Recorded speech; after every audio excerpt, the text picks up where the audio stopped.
네, 안녕하세요. 영동고에서 수학을 가르치고 있는 고요한 선생님입니다. 오늘은 또 영동고 2학년은 특이하게 이제 1학기에 대수와 확통을 시험을 두 번 다 치루어졌죠. 그 전에는 제가 대수 그 관련 영상을 찍었고요. 오늘은 확통 시험지에 대한 분석 영상을 한번 좀 공유하려고 하는데 어머님도 학생도 다 아시다시피 이번 시험이 참 굉장히 난해한 그런 시험지였습니다. 그렇기 때문에 오늘은 왜 이런 참사가 났는지를 한번 말씀드리고 기말고사 때 우리가 어떻게 좀 더 대비하면 이걸 역전의 기회로 삼을까에 관해서 한번 말씀을 좀 드릴게요. 아까 말씀드렸지만은 부교재가 역시나 반영이 됐을 건데 어느 정도 됐을까 그런 얘기랑 이번에 등급 컷이 정말 저도 경험하지 못한 그런 역대 최악의 등급 컷을 가지게 되는 시험지였습니다. 한번 보도록 하겠습니다. 자, 일단은 등급 컷부터 빨리 말씀을 드리면 영동고 역시나 이번 확통도 25점 만점으로 일단 계산했을 때는 1등급이 15.2점이고 2등급이 뭐 9.8점이다라는 것인데 그것이 이제 잘 체감되지 않을 것 같아서 100점 만점으로 환산을 했습니다. 100점 만점에 60점을 받으면 1등급이란다 이런 얘기는 저도 처음 들어봤습니다. 100점 만점에 60점 1등급. 자, 2등급은 100점 만점에 40점 받으면 2등급이다라는 그런 놀라운 수치가 발생이 되었고요. 여기서 이제 좋은 방향으로 생각을 좀 하자면요. 이 사실은 요 등급 간의 간극이 그 해봤자 두세 문제입니다. 그러니까 요 5점 내로 모든 학생이 정말 다 몰렸다고 생각하셔도 되거든요. 정말로. 그렇기 때문에 이 기말고사가 어떻게 나올지 지금처럼 아마 똑같이 나올까 그건 잘 모르겠지만 아무래도 지금보다는 뭐 조금 더 쉽게는 나오겠죠, 그죠? 등급 컷이 이거보다 더 떨어지진 않을 테니까. 그래서 기말고사가 지금 시험보다 조금 더 난이도가 괜찮게 좀 더 수월하게 나온다고 생각했을 때는 우리가 역전의 발판으로 삼아야 된다라는 생각을 좀 해야 될 것 같습니다, 그죠? 왜냐면 요 두세 문제에 정말 100명, 200명이 다 몰려 있거든요. 그렇기 때문에 우리가 기말고사 때 남들보다 한 문제 더 맞히는 것이 훨씬 더 좋은, 더 높은 상승폭을 가질 것이다 라는 생각을 좀 하게 되었고요. 기말고사 때는 그래도 확통 지난번에 이제 중간고사 때 대비했던 분량보다는 기말고사 때 좀 더 확통의 시간을 많이 쏟아야겠다라고 우리 학생들이 그렇게 저와 같이 느꼈으면 좋겠습니다. 자, 출처를 한번 또 가볍게 분석을 좀 해보면 이 분석은 왜 하는 거냐면 대수라는 과목에서는 부교재 반영이 많이 되었어요. 그래서 아이들이 시험이 좀 어렵더라도 아이들이 좀 그래도 잘 쳤던 것 같더라고요. 근데 이번 확통에서는 부교재에서 한 네 문제 정도가 좀 의미 있게 반영이 됐던 것 같습니다. 그리고 또 웃긴 것이 그 네 문제 중에서도 사실은 굉장히 어려운 그 두 문제, 객관식에서 제일 마지막, 주관식에서 제일 마지막 문제가 부교재 변형이었는데 아이들이 볼 시간이 없었겠죠, 그죠? 이 문제를 쳐다볼 시간조차 없었기 때문에 그것이 참 부교재 변형이었는데 너 왜 못 풀었니? 뭐 이렇게 말할 수가 없는 시험지였던 것 같습니다. 그래서 결과적으로는 실질적으로 뭐 이 20문제 중에서 부교재가 반영이 되어서 너가 이득을 본 게 있다면 뭐 한 두 문제 정도밖에 없었다는 것이죠. 그러니까 부교재의 영향력이 너무나 적었던 시험지였다라는 것은 뭐 확정적이었던 것 같고요. 그리고 뭐 앞장에 한 여섯 문제랑 그 서답형, 단답형의 뭐 한 문제 정도가 좀 그냥 가장 기본적으로 좀 풀 수 있는 문제였다. 그래서 한 여덟 문제 정도는 그래도 기본 문제였고요. 나머지 뭐 또 여덟 아홉 문제가 뭐 이렇게 출처가 명확하진 않지만 그래도 모의고사 기출에서 많이 쓰이던 표현 내지는 시중 문제집에서 그냥 나올 법한 그런 문제들이 뭐 출처가 명확하지 않은 그런 다양한 문제들이 또 여덟 문제가 있었던 것 같습니다. 그래서 이런 식의 구성이었기 때문에 확실히 확통은 부교재 비율이 확실히 낮았다. 그런 얘기였고요. 자, 그리고 이제 결과적으로서는 이게 아무래도 경우를 세는 거기 때문에 정말 뭐 이것저것 많이 푸시는 것이 유리합니다. 왜냐하면 이 경우의 수라는 건 유형이 조금만 하나 바뀌면 다 바뀌고 숫자 하나 넣으면 그 경우가 다 바뀌는 경우가 많아서 정말 양측이 쓰기가 경우의 수에서 좀 의미가 있는 뭐 그런 것이 아니었을까라는 생각이 좀 들었고요. 어머님도 아시겠지만 이번 시험에서 뭐 킬러가 뭐였냐라고 말하는 게 의미가 없습니다. 왜냐? 1등급 컷이 60점이고 지금 평균이 50점이 안 나오는 이런 시험지, 2등급 컷이 40점인 시험지에서 이게 킬러다라고 말하는 게 의미가 없다. 왜냐하면 그런 문제를 볼 시간조차 없었거든요. 그렇기 때문에 이번 학생들 어머님들 저랑 같이 이번 등급 컷은 왜 이렇게 낮았을까? 나름 우리가 준비했는데 왜 이런 일이 벌어졌을까를 한번 같이 공유를 좀 하고, 그래도 기말고사 때 그럼 우리가 이런 시험지가 비슷하게 나온다면 어떻게 대비하는 것이 맞을까? 뭐 그런 생각들을 한번 정리해보고 기말고사를 같이 대비했으면 좋겠습니다. 보겠습니다. 아까 말씀드렸지만 첫 장에 이제 뭐 첫 장은 7번까지 있었어요. 그런데 1번부터 6번까지는 그래도 좀 쉬웠고요.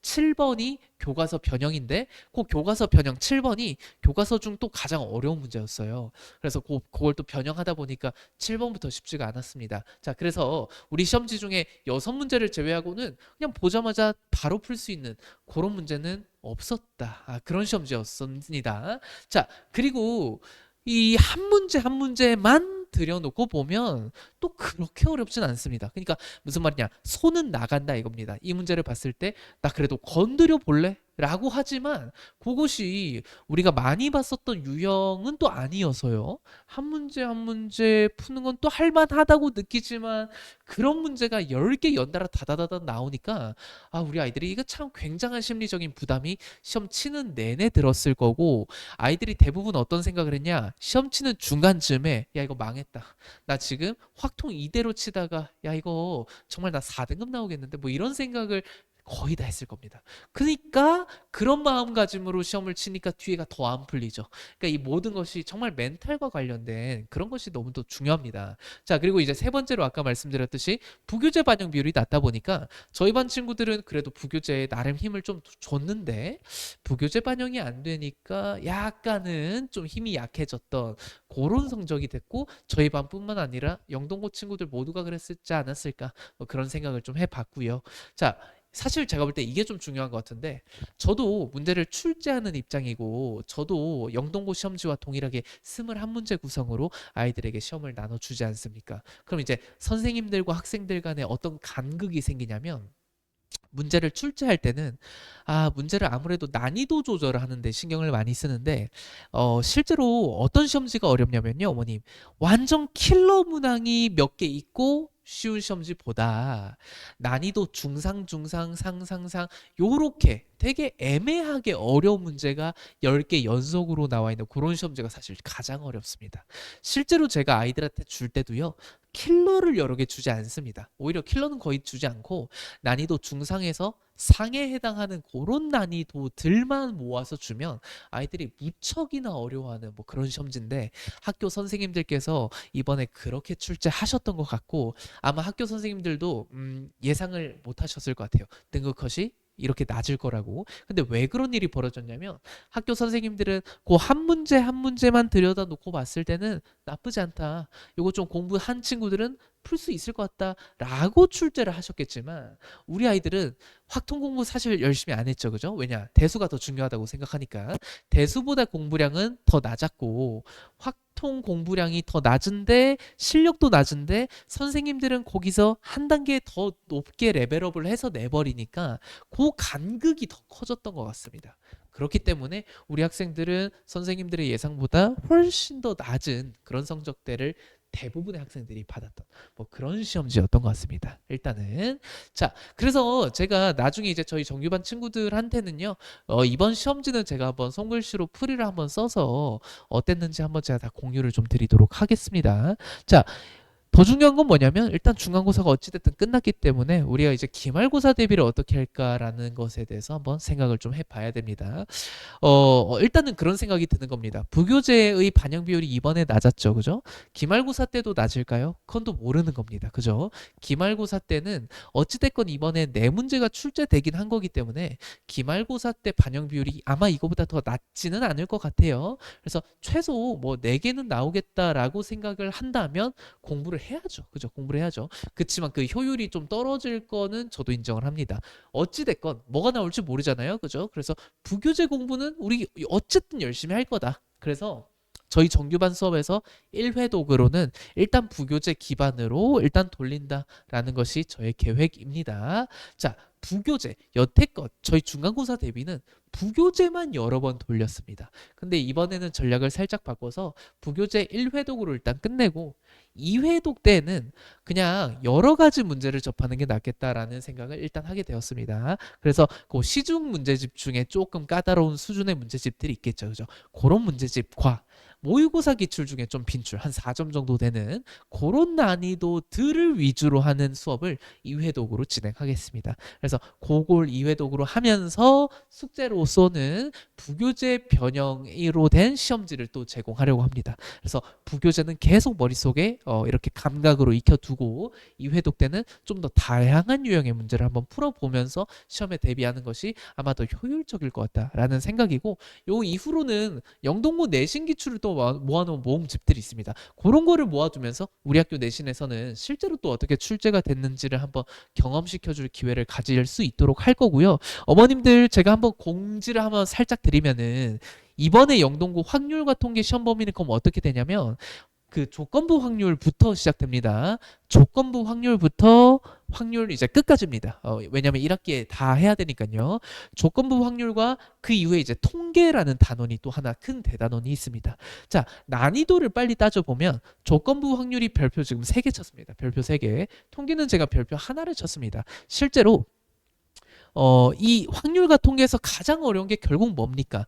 경우를 세는 거예요, 결국에는. 그래서 이 조건부 확률도 말이 뭐 조건부 확률이겠지만 결국에 중요한 건 경우를 세는 거라서 이 단원은 어디랑 연결되냐면 이번에 치룬 1학기 중간고사 단원과 밀접하게 연관이 됩니다. 그래서 이번 1학기 중간고사를 오답을 제대로 안 하고 그냥 넘어오시면 조건부 확률 역시나 파탄이 나기 좋은 그런 단원이기 때문에 우리 친구들 참 귀찮겠지만 이번에 치룬 그 확률과 통계 시험지만큼은 꼭 오답을 해서 이번 조건부 확률을 풀 때 좀 더 수월하게 풀 수 있도록 한번 오답풀이는 본인이 스스로 좀 꼼꼼하게 하는 것이 의미가 있을 거다라는 말씀을 드리고, 뒤쪽 통계는 어떤 문제가 있냐면 우리 아이들이 공부를 안 했습니다. 아직 제대로 예습을 해본 적이 없고 통계라는 내용이 뭐가 있었는지 거의 다 까먹었겠죠. 그런 부분이 좀 위험한 지점입니다. 그렇지만 난이도가 어렵지는 않기 때문에 이 부분 역시 저랑 함께 하면서 통계를 같이 대비할 수 있도록 하겠습니다. 자, 요 마찬가지입니다. 대수와 똑같이 제가 만든 모의고사가 매회 숙제로 나갈 것이고, 그 다음에 제가 문제마다 풀어놓은 손글씨를 아이들에게 공유하면서 제가 푼 방식은 이렇다, 그리고 더 빨리 풀어야 된다라는 것을 함께 또 익혀 나갈 수 있도록 하겠습니다. 대수 때도 말씀드렸겠지만 저는 영동고 2학년을 담당하면서 대수랑 확통을 병행하면서 수업을 하고 있습니다. 왜 그러냐면 주 3회를 수학으로 이렇게 하기에는 좀 부담이 될 것 같다는 판단 때문에 주 2회로 정규반 수업을 유지하면서 제 나름대로 확통과 대수를 다 잡을 수 있는 그런 노력을 좀 하고 있고요. 역시나 개강 일자는 5월 4일 다음 주 월요일이 되겠고요. 저희 정규반 현재 월요일 금요일 저녁 6시부터 10시까지 그렇게 수업을 좀 하고 있습니다. 자, 아까 말씀드렸지만 월요일은 대수, 금요일은 확통, 이렇게 번갈아 가면서 제가 수업을 현재 진행하고 있다라는 말씀을 드리고요. 자, 기말고사 한 3주 전부터는 대수 확통을 굳이 이렇게 나누지 않고 대수 확통을 다 번갈아 가면서 통합해서 한 세트씩 시험을 치를 수 있는 그런 커리큘럼으로 진행을 할 예정입니다. 자, 마지막으로 하나만 딱 공지 드리고 일단 영상을 마무리할 건데요. 자, 제가 아까 말씀드렸죠. 조건부 확률이라는 단어는 우리가 열심히 공부해야 되는 그런 단원이고, 통계라는 단어는 그래도 난이도가 좀 낮은데 다행이지만 우리 아이들이 아직 통계 공부를 해본 적이 없다. 그런 의미로서 제가 특강 하나를 준비했습니다. 요거는 뭐냐? 특강 전 범위에 걸쳐서 우리가 알아야 되는 기본 개념이 있습니다. 그거를 빨리 익히셔야 저희 정규반에서 수업할 때 이렇게 어렵지 않게 잘 이어서 나갈 수가 있거든요. 자, 요거는 언제로 잡았냐? 5월 2일 이번 주 토요일 5월 2일 토요일 오후 6시부터 9시 반 요 저녁 시간에 제가 1회 특강으로만 일단 달아놨습니다. 그래서 요 시간 동안에 통계에 대한 가장 기본적인 개념을 한번 정리하는 그런 시간을 가지고 저희가 이제 정규반 때 본격적으로 확률과 통계 마무리할 수 있도록 하겠습니다. 네, 오늘은 조금 달랐죠, 그죠? 오늘은 어떤 한 문제 한 문제마다 이 문제가 어려웠다, 뭐 그렇게 말씀을 안 드렸던 이유는 이 전체적으로 시험이 다 망가졌기 때문이다. 그래서 기말고사 때 우리가 어떻게 대비할지에 대해서 어머님과 나누는 게 더 효율적이라고 생각해서 오늘은 좀 요렇게 설명을 좀 드렸습니다. 네, 일단 여기까지 영상 들어주셔서 감사드립니다.